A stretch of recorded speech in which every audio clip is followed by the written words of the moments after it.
Logan is the third Wolverine-centered X-Men movie and is directed by James Mangold, who also directed The Wolverine, which is the last installment, and it stars Hugh Jackman, Patrick Stewart, and newcomer Dafne Keen.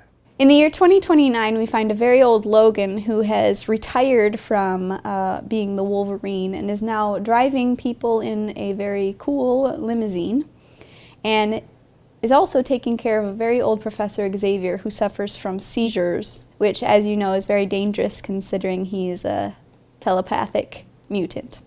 And then they get thrown into the mix with a nurse who has helped a little girl escape from a genetic testing facility, and they have to take her north where she'll be safe. And just as a warning, we are going to be talking spoilers, but before we do, if you haven't seen this movie yet, don't bother staying until the end of the credits. There's nothing. But there is something at the beginning, which is, it's already all over the place. It's the Deadpool 2 teaser, so make sure you get there early for that. It's pretty entertaining. So generally, I really liked this movie. Considering I am not a fan of all of the other X-Men movies, I thought this was a really, really good one. Yeah. I liked the fact that they were able to take a superhero and see the other side of it when they get old, and what happens to a superhero when they get old. Do they actually age? Do they lose their powers? Do they, what happens to them? And I thought it was a really good take. I have to say, this is probably my favorite Wolverine-centered movie. It's probably not my favorite X-Men movie. I'd have to say either X-Men, the first one, or the second one is my favorite. Not a huge fan of the First Class and those ones. But this is definitely the best Wolverine/Logan-centered character movie. The first one was awful. We don't talk about that one. And the second one was just okay, but this one just takes you through all of the emotions. You feel kind of depressed and defeated at the beginning because you see that he's really struggling to heal and his claws don't come out all the way. And basically what makes Wolverine Wolverine is not really working anymore.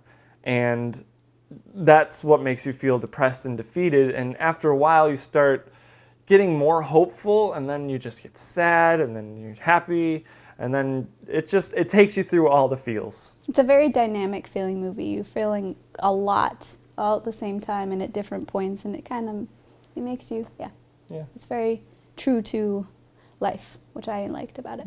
You could really feel the dimensions and depth of these characters, especially when the character traits are not as good as the stereotypical superheroes like Superman, who's always perfect, always good, always trying to be helpful, those kinds of things. And then you see the cussing, frustrated Wolverine. Yeah.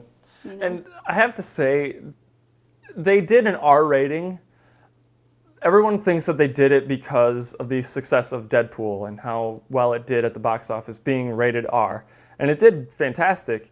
And this movie, I feel like it needed an R rating. It didn't just get an R rating slapped on it just because Deadpool did. This was a movie that definitely needed it because it's Wolverine. He has claws as one of his powers, and he slices people's limbs off. And the last few X-Men and Wolverine movies, they weren't really able to show that as much because of the PG-13 ratings that they had. And they really had to just kind of cater to that rating, and this one they held nothing back. There were a few instances where I thought that they just kind of abused the R rating, but for the most part it was definitely necessary for the story to be told in the right way. The villain in this movie was also very likable in the sense that he was a pretty good bad guy. Of course, then they switched it to this other doctor bad guy who wasn't really a good bad guy. He was didn't need to be in there too much, I don't think. I think he could have been more in the background instead of the forefront when all the stuff's coming to a head near the climax of the movie. But for the most part, the guy at the beginning who's ruthless and polite, I love that combination of characteristics, who is just, he's a bad guy, but he's a polite bad guy and is going to talk to you very, very nicely, has a smile, very charismatic. The whole movie really is grounded more in reality than any of the other X-Men movies. Yes, you have the fantastical elements of being able to heal, and you have all the mutant powers, and obviously Charles Xavier having the seizures and causing people to basically have other seizures around him and die. But for the most part, it's very grounded because the bad guys, they're just humans, and they're just bad governmental figures, and they're doing tests on mutants. And even the fight scenes in this movie they're not over the top. They're cool, but they're not just super stylized, and they're very raw. Let's talk about the girl. Okay, so Dafne Keen. Little Daphne. She plays Laura. Yeah. /X-23. She was fantastic through the whole movie. She barely had any lines. It was all just pantomime, basically, and she did a really, really good job of mimicking the Wolverine, because we come to find out later that she is grown from the DNA of Wolverine. So Basically she has a the clone healing. daughter of his. She has the healing powers, and they give her the claws just like he does, and she actually has claws that come out of her feet as well, and she is completely ruthless, but she's also a little girl, and so to have that dynamic is very, very interesting, because she's kind of that sassy, feisty little girl that's like, you're going to give me what I want, or I'm going to slice your head off, which is very endearing, which I was impressed with, because normally when you see a little girl being violent, it's very upsetting, which it was to a certain extent in this, but they did it in a way that you know where her background is and where she came from, because they basically grew her and trained her to be a killer. She does a really good job at conveying emotion just through her eyes. She's trying to figure things out, and she's got those big eyes, and the way that they interact with Logan and Laura, it's cute and it's frustrating at the same time. Essentially, she is his daughter that he didn't really know about, in the sense that she comes from him, but not really. Yeah. And he doesn't want to take that responsibility. I think they could have done a lot better of a job of conveying the fact that he wanted that to be her father, but didn't know how to do it, and he was very frustrated. And he said at one point, I'm not good at this. Yeah. And she just wants that family because she's never had it before. Yeah. And they both want that. And I think the dynamic between the two, it's very intriguing just to see that they both want the same thing, but they're butting heads about it. I hated the fact that Logan and Professor X and Laura all came to these people's house that helped them gather their horses after they got run off the road. And so they offered self-driving semi-truck. Yeah. They offered to give them a hot meal and to say thank you, and they end up staying the night, and the whole family ends up getting killed by the bad people. Mm-hmm.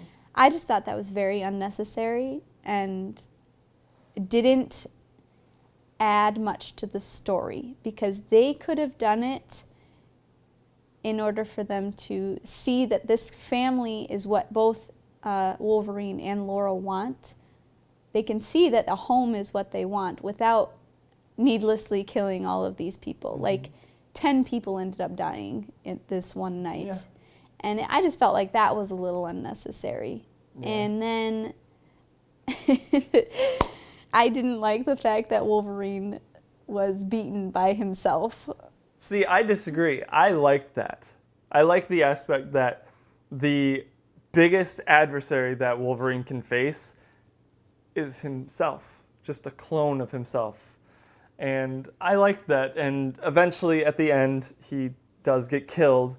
And that part actually almost had me crying. I don't know about you, but I almost started crying because of the interaction between Logan and Laura. This is where I disagree with you, because I don't think that he needed to have been beat by himself physically, himself outside of himself. I think it would have been much more poetic justice had he succumbed to his own body, because he was getting sick and there wasn't a way for him to heal. Eventually he was going to stop healing, and I think that would have been like succumbing to his wounds, because they said if he takes too much of that serum all at once, it wasn't gonna help him. And just he could have killed his bad self and then succumbed to his own wounds instead of just being killed by the guy. I could overlook that in the way that Wolverine and Laura were interacting. That part was very, very drenched in emotion. That just, oh my goodness, like she called him daddy and I just lost it. And of course it's probably just because I'm a woman, but you know. And it was just very touching and moving because that's both what they wanted, and they knew that they weren't going to get that. Obviously, if you've seen this movie, you know that there's a lot of yelling and screaming in it. And that's typical for a Wolverine movie, and it just gets to be a little annoying after a while because there's a scene where it's just all yelling when he's running through the woods. That's what it felt like. He's just screaming, and at one point it goes all quiet, and you just hear him yell really loud. It's like, uh-oh, Wolverine's coming. Like, he just took the serum, and he's an animal now. And there was a lot of yelling from everybody. Yeah. And I think that when the little girl did speak, she yelled when she spoke too. Like, she's just yelling the whole time. Yeah. I think it worked okay for her character, though. I think it was all right. But again, running through the woods, yelling, and just all yelling all the time was...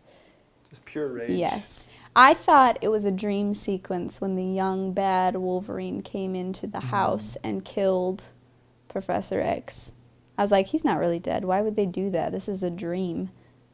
And then I was like, after about 5 minutes, I caught on eventually. It was like, oh, he's actually dead. Oh, okay. Because that to me was, I didn't believe it. I did not appreciate the way that Professor X went out. Yeah, they kind of destroyed the emotion of that scene with Logan running upstairs in the middle of the scene. They should have waited till the end of it for him to find Professor Xavier dead, instead of him go upstairs, find him stabbed, and he's barely hanging on to life, and he carries him down to the truck, and then he dies. I think he should have just initially thought, yes, he's probably dead, and then go after him and attack him. Instead, he just kind of lets the clone Wolverine walk right by him, and he just kind of watches him go by.